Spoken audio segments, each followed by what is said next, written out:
Disiarkan langsung dari Jalan KS Tubun nomor 10 Palembang. Inilah suara pendidikan Sumsel milik kita semua. Assalamualaikum warahmatullahi wabarakatuh, sahabat pendidikan. Jumpa kembali dalam Bincang Pendidikan edisi hari ini bersama saya, Yus Berlin. Dan di studio telah hadir bersama saya Bapak AKP Purnaba pagi hari ini. Alhamdulillah baik Pak Yus.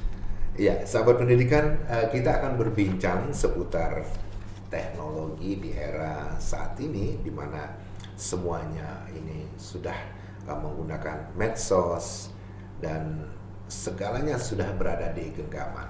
Dan kita akan sedikit-sedikit sharing ini dengan Pak Narto yang selama ini mungkin bertugasnya di Polda Sumatera Selatan. Apa aja nih yang dikerjakan di kantor ini? Terima kasih Pak Yus. Jadi tugas pokok kami di divisi siber itu adalah melakukan penegakan hukum di bidang undang-undang ITE. Nah, seperti Pak Yus tadi singgung masyarakat Indonesia khususnya Sumatera Selatan supaya dengan menggunakan media sosial dengan alat bantu Android itu digunakan secara bijak. Maksudnya bijak itu digunakan ya sesuai penggunaannya. Jangan keluar dari relnya. Nah, maksudnya kalau kita sekarang kan kita kalau bergaul dengan sekeliling kita, dengan teman, dengan kerabat itu kan dengan WhatsApp. Ya, di WhatsApp itu kan saling mengirim berita, chatting kalau bahasa kita itu ya, mengirim chat. Nah itu di chat itu kan ada narasi, ada kalimat-kalimat. Nah kalau bisa kalimat itu awalnya itu kita sendaguro, ngobrol-ngobrol, ya tapi nanti bisa dari ngobrol-ngobrolnya itu suka keseleo. Jari-jari kita itu yang dulu kan istilah orang-orang tua kita, hati-hati dengan lidahmu atau mulut. Nah sekarang dengan jempol ya. Dengan jari kita harus hati-hati. Ya dah. Baik ya. Pak Narto, sebelum kita melanjutkan nanti perbincangan yang sangat menarik di hari ini, barangkali selain di cyber kesibukan lain ini kalau di luar kantor ya kita menembak gitu, diperbagi nanti. Kapan-kapan Pak Yus boleh itu aja. Belajar menembak boleh itu, untuk menambah wawasan sedikit. Jadi diperbakin tuh bukannya harus polisi, harus tentara, orang sipil boleh bergabung di komunitas kita itu. Jadi olahraga itu untuk orang umum kayak ramai. Jadi bukan kalangan tertentu kayak harus polisi, harus tentara, bukan. Jadi nanti bebas. Kita akan belajar mungkin nanti rekan-rekan di UPTD BTIKP ini juga pengen sekali disilakan itu kami sanggup rame ke sana gitu. Nah kembali lagi masalah beretika di medsos tadi Pak Narto, karena kita kalau seumuran kita ini barangkali kita mengalami dulu yang namanya belum ada teknologi secanggih sekarang ini. Jadi kalau dulu barangkali kita cuma bisa mendengar informasi lewat radio, lewat televisi, yang dulu pun cuma hanya ada TVRI barangkali dan yang lainnya. Seiring berjalannya waktu hingga sekarang ini kita pun sudah bisa merasa di era internet ini. Jadi barangkali kita adalah generasi yang beruntung ini, yang seusia kita ini. Nah hal itu barangkali supaya tidak dengan yang disampaikan oleh Pak Narto tadi, kebablasan, artinya kita menggunakan gadget sesuka hati kita, menggunakan Android ini sesuka hati kita, HP ini, sehingga akhirnya nanti bermasalah untuk diri kita sendiri. Bagaimana cara benteng-bentengnya, batasan-batasan? Betul itu yang disampaikan Pak Yus itu. Memang kita untuk kegiatan sehari-hari kita pasti nggak tinggal namanya Android handphone.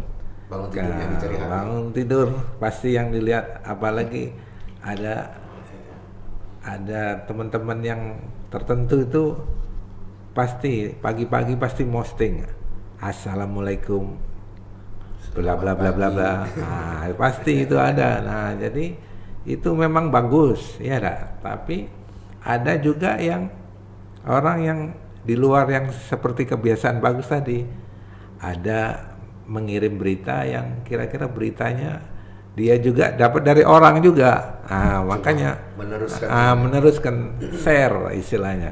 Jadi kan untuk apa mensiasati ya kita dapat berita itu dibaca dulu, dibaca memang berita ini apakah dari sumbernya memang benar apa valid, baru dikirimkan ke Pak Yus kembali. Tapi jangan saya dapat berita langsung main kirim aja, nggak tahu beritanya itu kan dalam suatu narasi. Narasi itu ada yang narasi yang tidak benar, ada yang membuat kalau dibaca itu orang merasa tersinggung apa tertuduh gitu kan, orang mau ini si Anu telah melakukan bla bla bla bla. Nah kalau dia merasa tidak melakukan berarti kan kita sudah membuat orang itu suatu tuduhan. Memfitnah. Fitnah itu kan bahasa hukumnya itu apa menyerang orang yang tidak dia lakukan. Narasinya itu umpamanya si ini telah mengambil handphone, padahal dia nggak ngambil handphone. Nah dia nggak tahu itu kronologisnya bagaimana, dia langsung aja tulis narasi, dan itu kan sudah menuduh seseorang melakukan perbuatan yang tidak dilakukannya. Itu berarti kan sudah nuduh. Kalau bahasa pribumi itu fitnah lah. Nah itu sudah masuk di ranah pidana, jadi sudah masuk di Undang-Undang ITE itu 27 ayat 3, mencemarkan nama baik. Nah, mencemarkan nama baik itu tadi fitnah itu. Jadi untuk apa siasatnya itu ya harus hati-hati kita Pak Yus ya. Setiap menerima berita itu jangan langsung diambil semua, itu baca benar baru dikirimkan. Nah, Berarti harus kita check and recheck terlebih dahulu. Kita ketahui si pembuat berita ini, si penyebar berita ini apakah memang valid, benar. Kita harus cross check dulu. Setelah benar, mungkin mau kita sampaikan terserah, atau cuma kita sebatas kita yang tahu saja, tidak masalah. Tapi kalau sudah terlanjur ini, umpamanya kejadian, ada berita yang tidak benar ini, terus saya posting, nah resiko tuh saya itu gimana tuh Pak? Ya postingan itu ada beberapa item. Kira-kira kalau postingan itu langsung ke fokus seseorang, umpamanya nama Pak Yus, itu disebutkan Pak Yus, fotonya langsung ditampilkan di situ. Nah, ya harus mau tidak mau kalau Pak Yus merasa apa berita ini memang tidak seperti itu, pasti Pak Yus kurang senang juga kan, merasa kenapa saya ini diposting orang kan Pak penyidik, bagaimana saya ini sudah melapor Pak Yus kena. jadi akhirnya penyidik menelusuri siapa yang mesti ditelusuri, dapat. Nah akhirnya pidana lah yang timbul. Nah jadi pidana kan. Yang teman Pak Yus tadinya mungkin bercanda atau memang disengaja, kita kan nggak tahu. Orang melakukan perbuatan pidana itu pasti nggak ngaku, pasti mau mengelak itu bagaimana nggak terjerat. Tapi di Indonesia pemerintah sudah mengundang-undangkan undang-undang ITE, informasi transaksi elektronik. Jadi ya harus ikut di situ. Makanya kita sebagai pengguna dikatakan dari awal ini beretika itu ya harus hati-hati. Nah, itu. Kemudian kita sekarang juga sering sekali ini melihat di media sosial, baik itu di YouTube atau di Facebook, anak-anak sekolah yang ya notabene masih belum mengerti mereka itu, akhirnya banyak kejadian-kejadian. Nah untuk supaya jangan sampai terjadi lagi kepada anak-anak kita ini yang masih usianya dini ini, apa yang peran orang tua yang harus Ya. melakukan pencegahan-pencegahan? Jadi kalau di rumah ya sebagai orang tua itu harus selalu konsisten dengan anak-anak kita itu ya. Jadi harus diperhatikan di mana dia duduk. Kalau dia megang HP, ingatkan hati-hati main handphone ya. Pakailah yang sewajarnya, maksudnya sesuai keperluannya. Kalau dia mau melihat interaksi, lihat di Google kan, ya lihat interaksi yang bagus. Ya, apa dia mau belajar masalah pelajaran di sekolah, apa di luar sekolah, bisa di Google itu. Juga di medsos yang lain seperti YouTube, Instagram. Yang sekarang lagi top-topnya TikTok kan ada. Nah, zaman dulu di TikTok itu pasti tayangannya banyak yang miris-miris. Ya ada. Seorang perempuan yang begini begitu. Nah, sekarang sudah mulai hilang gitu. Nah, kalau zaman 1 tahun yang dulu, itu gencar. Nah, kita sebagai orang tua ya kalau ngelihat anaknya lagi asik ya diintip lah, jangan anak kita sudah diam ini, bapaknya apa ibunya sibuk urusan lain, akhirnya anak kita itu tadi bablas ya nggak ada rem. Di sekolahan juga seperti itu. Sebaiknya kalau di dalam kelas handphone titip aja dulu ya jadi jangan sempat terjadi ibu guru atau bapak guru menerangkan di papan tulis atau lagi edukasi, muridnya sibuk megang handphone. Sibuk ngelihat apa medsos, apa sedang WA dengan sebelah, padahal di sebelahnya kalau dicolek aja noleh ini pakai handphone. Nah, itu orang kadang suka ngerjain temen-temennya itu melalui handphone ya. Ada apa? Ngapain? Kadang ngirim anak-anak ini kan ya seusia remaja itu lagi mikir ngerti, pasti itu nggak boleh, tapi dia masih aja karena mungkin edukasi di sekolahan itu ya mungkin dikasih tahu keluar lagi, masuk kiri keluar kanan. Nah, tapi ya sebagai orang tua, sebagai pendidik kita harus itu supaya mereka tidak ngeblong gitu. Nah, itu Pak Yus. Ya, jadi barangkali ada satu hal lagi yang perlu kita ingatkan kepada adik-adik pelajar kita ini, baik itu yang masih usia SMP atau SMA sudah menjelang dewasa ini, bahwa untuk bermedia sosial kita harus beretika. Ya. Nah, kira-kira beretika ini, maksud beretika itu gimana Pak Narto? Beretika itu ya kalau bahasa kita bergaul sehari-hari, kalau zaman dulu sebelum ada Android itu ya sopan santun. Sopan santun. Sopan santun. Kalau dulu kan kita komunikasi dengan dialog kan. Nah, sekarang komunikasi kita kan dengan handphone. Ya sekarang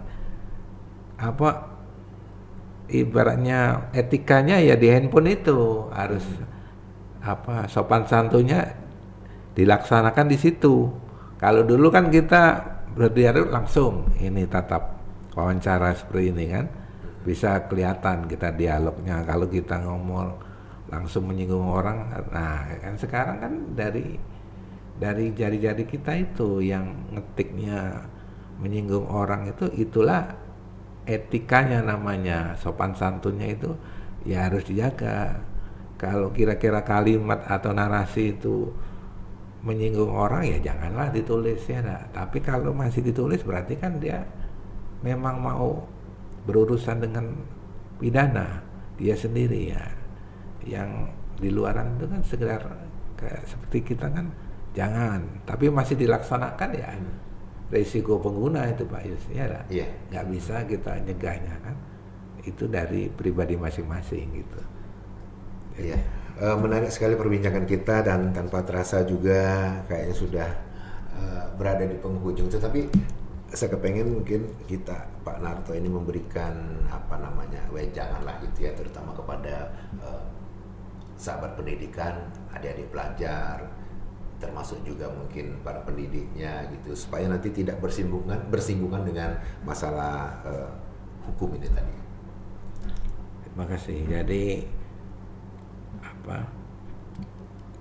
kiranya pengguna handphone tuh manfaatkan handphone sesuai penggunaannya di medsos itu. Medsos itu kan banyak macam, ada WA, ada TikTok, ada Instagram dan lain-lain itu.